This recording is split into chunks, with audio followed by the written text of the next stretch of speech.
that he's handing out, Theresa Steele.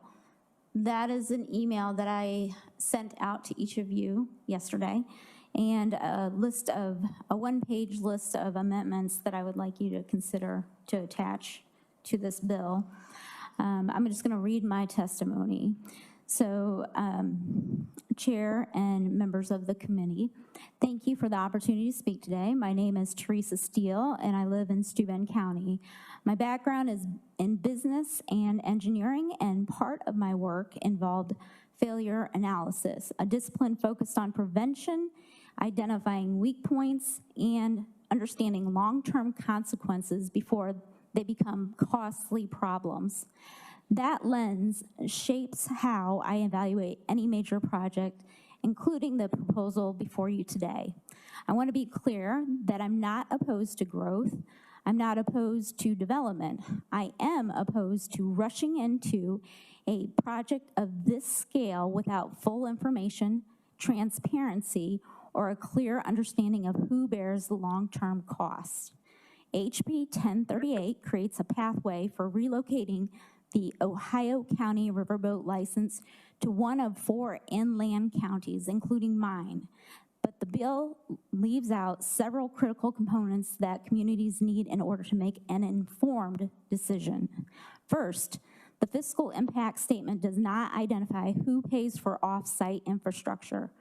The state's fiscal analysis outlines projected revenues, but it does not identify who pays for the off-site infrastructure a project of this magnitude requires. HB 1038 does not assign those costs to the operator. A $500 million investment sounds impressive, but the fiscal note makes clear that this investment applies to the casino's own development and amenities, not the public infrastructure needed to support it. Large-scale developments require road widening and interchange upgrades, expanded water and wastewater capacity, increased emergency services, broadband and electrical redundancy, housing and workforce accommodations. None of these are addressed in the bill.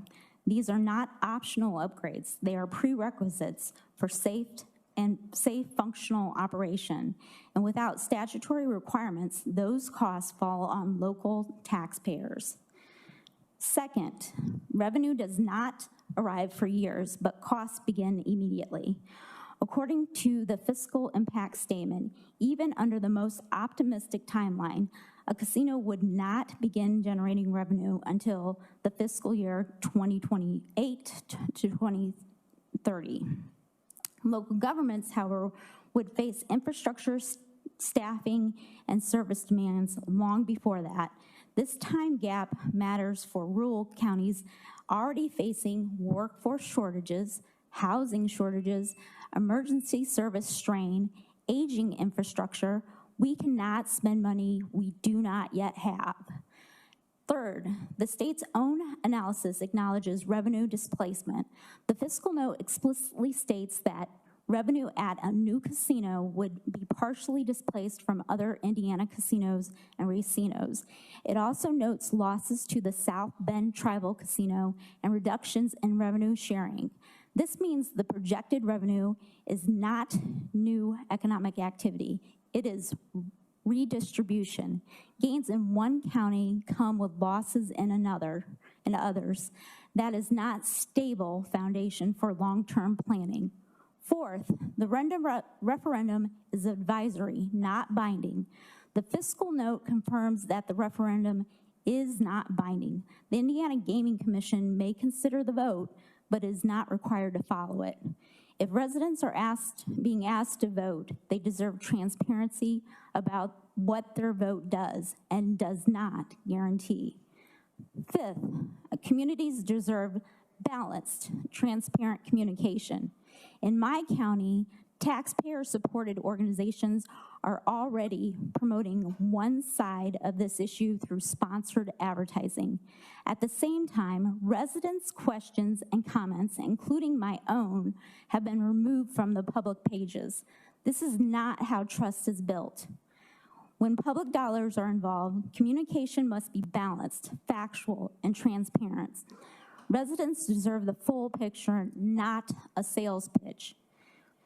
6, we need development that fits our community. Growth can be positive when it aligns with local capacity and long-term well-being.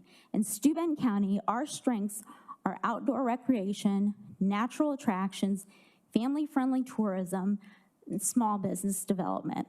These are sustainable, community-anchored assets. A casino is not the only pathway to economic development, and the fiscal note does not demonstrate that it is the right one for our region. In closing, my goal is not to shut the door on opportunity.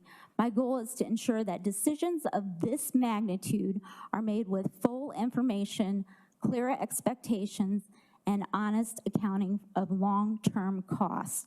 HB 1038, as written, does not provide that clarity. I respectfully ask the committee to consider the gaps identified in the fiscal impact statement, ensure that communities are not left carrying burdens that they were never told about. Thank you for your time and consideration.